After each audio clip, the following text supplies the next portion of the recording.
Hello friends, मैं teacher Sangeeta Singh आप सभी का मैं अपने YouTube channel teacher Sangeeta Singh में स्वागत करती हूँ।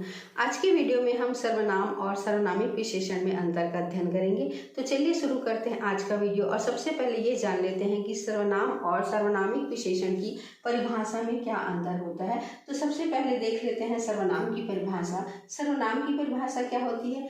जो शब्द संज्ञा के स्थान पर प्रयोग किए जाते हैं उन्हें सर्वनाम कहते हैं। जैसे कुछ सर्वनाम शब्द होते हैं, जैसे मैं, आप, तू, हम, कौन, क्या, ये सभी क्या होते हैं? सर्वनाम शब्द होते हैं। अब हम किसको देख लेते हैं? सर्वनामिक विशेषण को देख लेते हैं, इसकी परिभाषा को।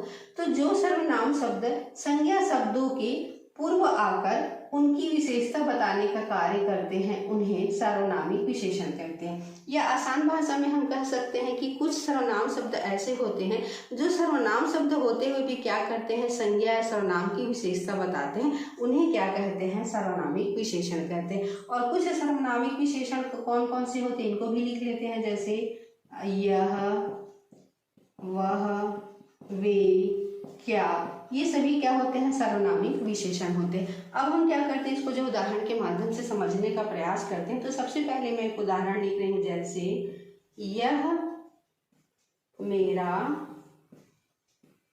पुस्तक है। यहाँ पर मैं इसी का और उदाहरण लिख रही हूँ, जैसे यह पुस्तक मेरा है। तो यहाँ पे ध्यान दीजिएगा, यह मेरा पुस्तक है, यह पुस्तक मेरा है। देखने से ऐसा लग रहा है कि वाक्य दोनों क्या है? समान है, लेकिन दोनों में क्या है? अंतर है। और वह अंतर क्या है? सर्वनाम और सर्वनामिक विशेषण का। जैसे यहाँ पे यह क्या है? सर्वनाम है।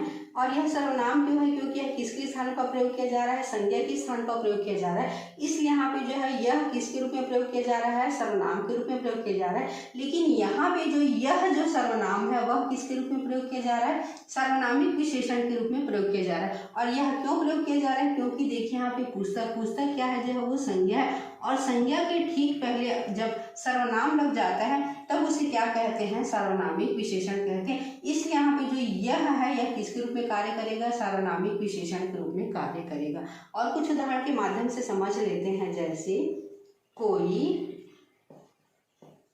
आ रहा है।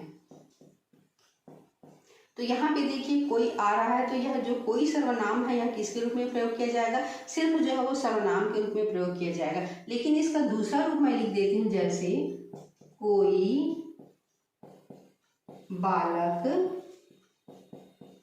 आ रहा है। तो यहाँ पे देखिए कोई या बालक के ठीक पहले क्या लगा हुआ है? कोई सर्वनाम लगा हुआ है। और बालक क्या है? यहाँ पे जो है वो असंज्ञा है। और संज्ञा के ठीक पहले अगर कोई सर्वनाम लग जाता है तब हम उसे क्या कहते हैं? सर्वनामिक विशेषण कहते हैं। इसलिए यहाँ पे ये जो कोई है यह किसके रूप में कार्य करेगा? सर्वनामिक विशेषण के रूप में जो है वो कार्य करेगा। और हम बहुत सारा क्या कर सकते हैं? उदाहरण लिख सकते हैं, जैसे वह बहुत चतुर है। तो यहाँ पे भी देखिए वह किसके रूप में कार्य करेगा? सिर्फ सर्वनाम के रूप में कार्य करेगा। लेकिन यहाँ पर मैं जैसे लिख देती हूँ, वह बालक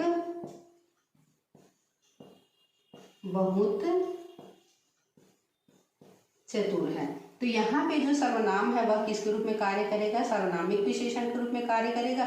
और यह क्यों कार्य करेगा? क्योंकि यह जो है वो संज्ञा के ठीक पहले लगा हुआ है और बालक यहाँ पे क्या है?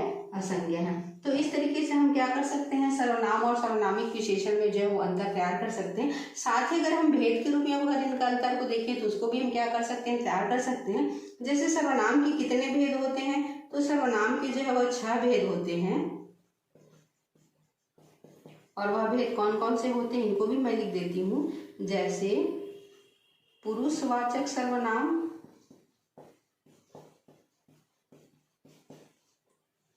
दूसरा होता है निश्चयवाचक सर्वनाम,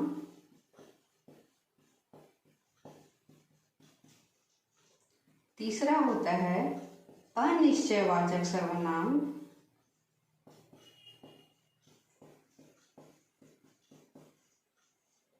चौथा होता है संबंधवाचक सर्वनाम,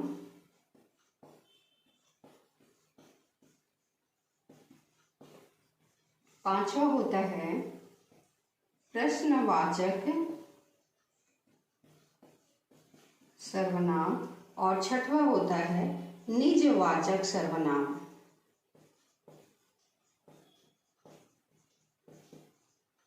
इसी प्रकार से जो सार्वनामिक विशेषण होते हैं उसके भी कितने भेद होते हैं, इसके भी जो है वो 6 भेद होते हैं। इनके भी नाम मैं लिख देती हूँ, जैसे मूल सार्वनामिक विशेषण,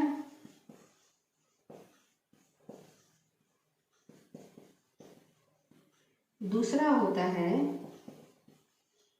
यौगिक सार्वनामिक विशेषण,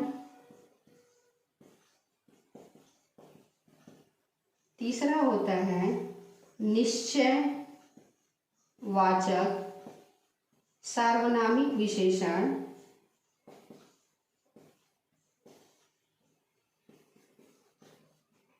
चौथा होता है अनिश्चयवाचक,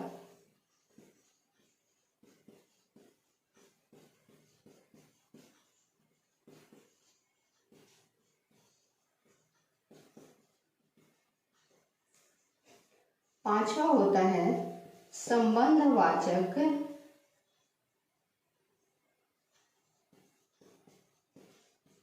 सार्वनामिक विशेषण,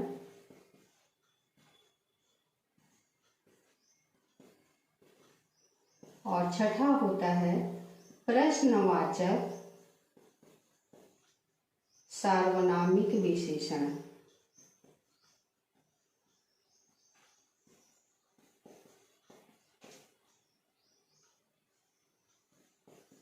तो इस तरीके से दोनों की कितने भेद होते हैं, 6 जो है वो भेद होते हैं। तो निश्चित है आज का वीडियो आप लोगों को समझ में आ गया होगा, जिससे आपको सर्वनाम और सार्वनामिक विशेषण में जो कंफ्यूजन होता होगा वह क्या हो गया होगा, दूर हो गया होगा।